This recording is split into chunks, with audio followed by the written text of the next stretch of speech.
Hello class, I'm Sean Hoverkamp. This report on Stryker is for my strategic management class.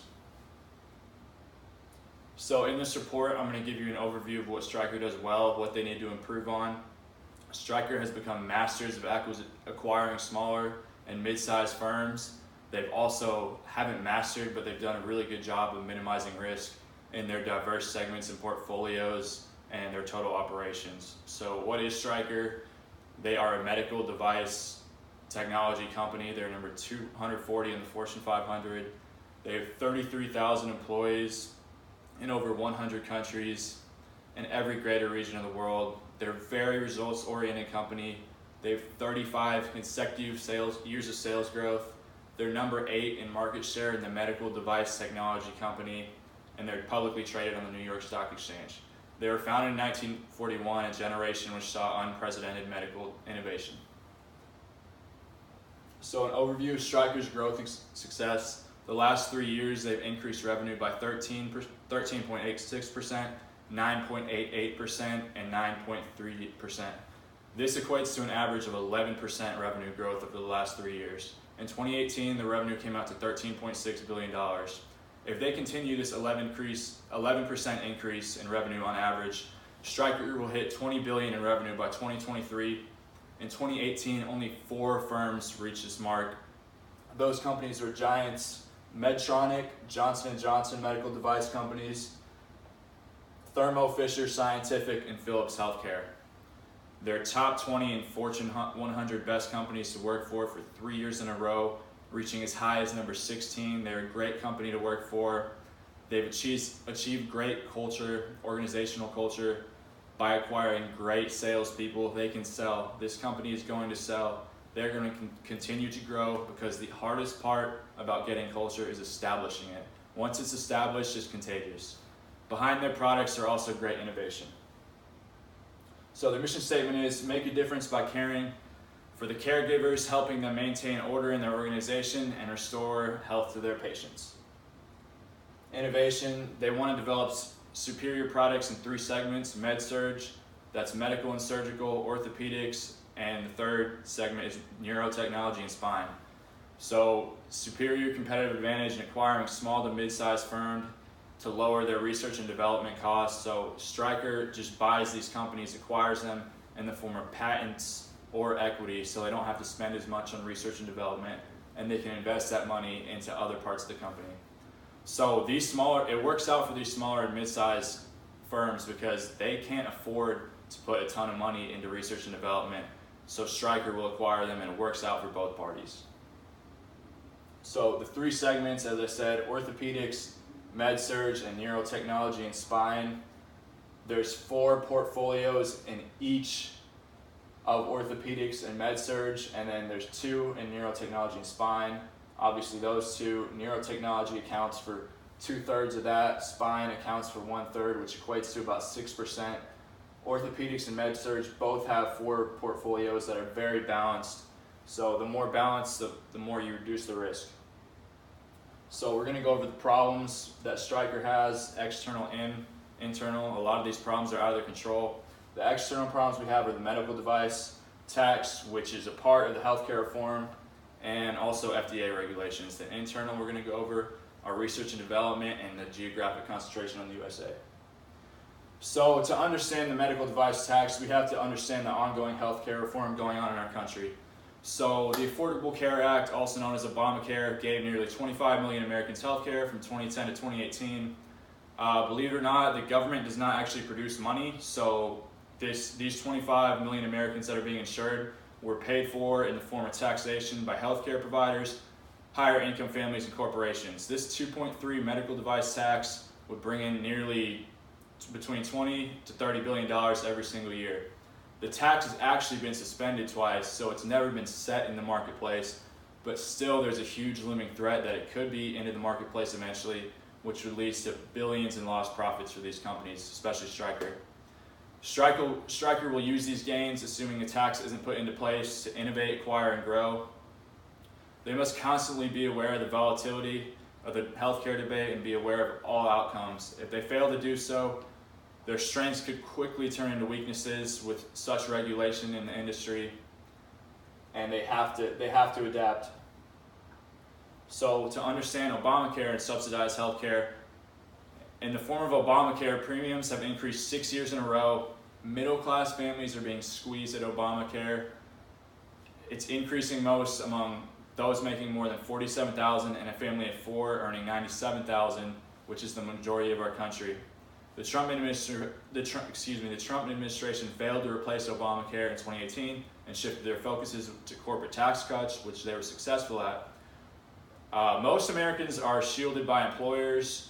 About 150 million Americans have their employers pay for over 70% of coverage, or roughly 70% of coverage. The Trump administration wanted to expand association health plans, which would cut premiums by $2,900 for those employed by small businesses and $9,700 for self-employed. And small businesses and those self-employed are the backbone of our nation. The middle class is the majority of our nation, and they're still the overwhelming majority. So free market healthcare is suited best for maximizing the amount of healthcare for the majority. So FDA regulations or recalls. Stryker's had serious recalls in the past, actually resulted in 6 deaths. Horrible for corporate image.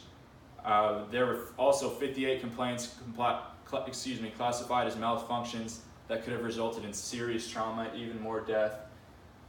These were in the AGB2 hip and the Neptune waste management system.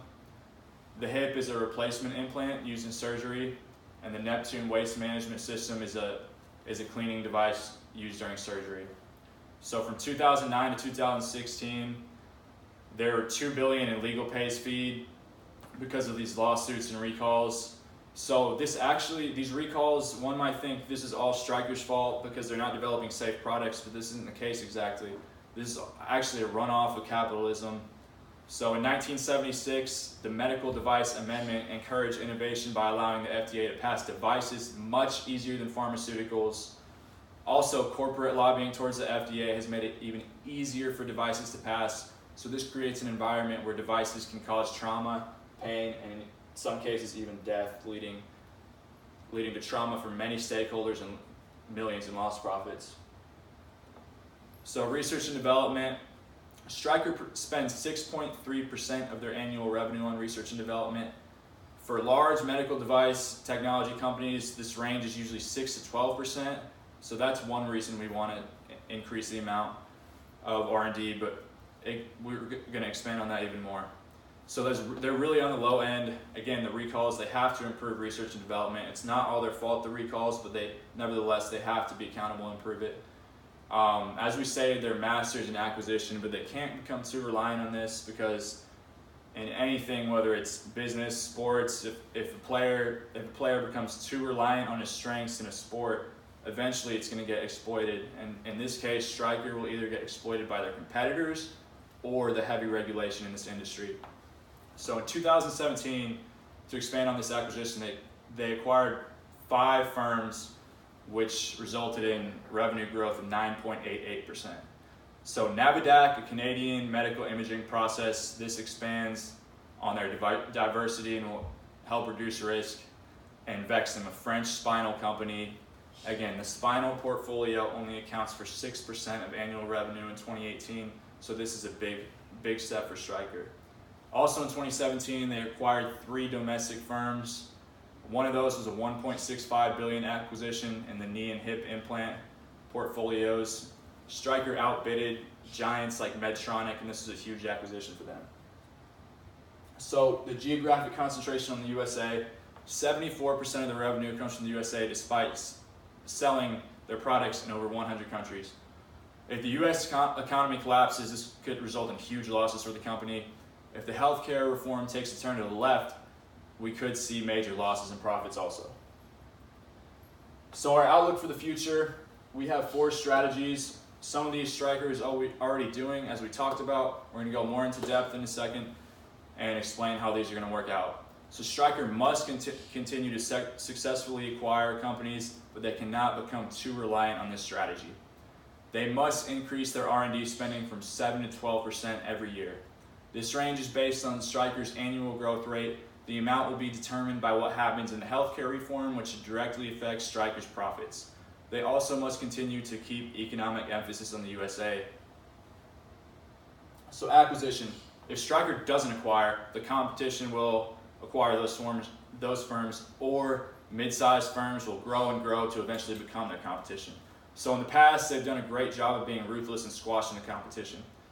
They cannot become too reliant, because this will naturally put less emphasis on R&D, and with the recalls and lawsuits as we talked about, this has been a weakness for Stryker in the past. If they become too reliant on the acquisitions and the medical device tax is never put into place or is permanently abolished, small to mid-sized companies will have much more leverage in bidding price, because they know Stryker and competition will have more cash due to less taxation. If they are too reliant and the medical device tax is put into place in the market, these small to mid-sized firms will claim more leverage in asking and bidding prices, because they will never have the capital power to grow to become Stryker's competition due to taxation. So they have to increase their R&D investment. This will help ensure top innovation and safety, which will combat these recalls. Increasing R&D will balance their emphasis on acquisition and minimize the risk that comes with becoming too reliant on one innovation strategy. So how much should Stryker increase R&D? So R&D spending increased from $625 million to $715 million to $787 million to $862 million in the past 3 years. And as we talked about earlier, the revenue grew an average in this 3-year span of 11%. If the medical device tax is put into the market, we'll aim to increase R&D 7 to 9% every year. If the medical device tax is abolished or keeps becoming suspended, we'll increase R&D spending 10 to 12% every year. This is well within range of the 11% average annual revenue growth we previously discussed. So this process, in the left you see right here, if the medical device tax of 2.3% continues to get suspended and abolished, this results in less tax, which is more profits for Stryker, but the smaller firms they acquire will ask for more cash due to less tax. This will lead less profits due to higher bidding prices and higher price competition. On the other hand, if the tax is finally put into the market, there will be less profits due to more taxation. However, this does lower the threat of substitutes, because smaller companies cannot afford the high R&D costs with tax to eventually become Stryker's competition. If the tax is abolished, we will ultimately increase 10 to 12% per year. If it is put into the marketplace, as we previously discussed, we'll increase it 7 to 9%. We also elected for Stryker to keep their focus on the USA due to favorable demographic and economic conditions. Ultimately, if we had to say, we would predict that the medical device tax will continue to get suspended or eventually become abolished. The Tax Cuts and Jobs Act of 2017, in the form of corporate taxes down from 35% to roughly 21%, is great for corporations. The USA is seeing investment come back to our country. In the first quarter of 2019, the overall GDP grew 3.2%. This is the highest amount in the first quarter of the year since 2015. Also, foreign regulatory policies and medical device technology companies tend to favor home countries, and the U.S. is aging. By 2035, there will be 78 million Americans 65 or older, compared to 76.7 million Americans who are 18 or under the age of 18. This is the first time this will ever happen in our country. Thank you for listening to my report. I hope you learned a lot on Stryker, what they do well, and how they need to be aware of the healthcare reform. If you have any questions or want to see the full report, email me at sean.hoferkamp@gmail.com. Thanks again.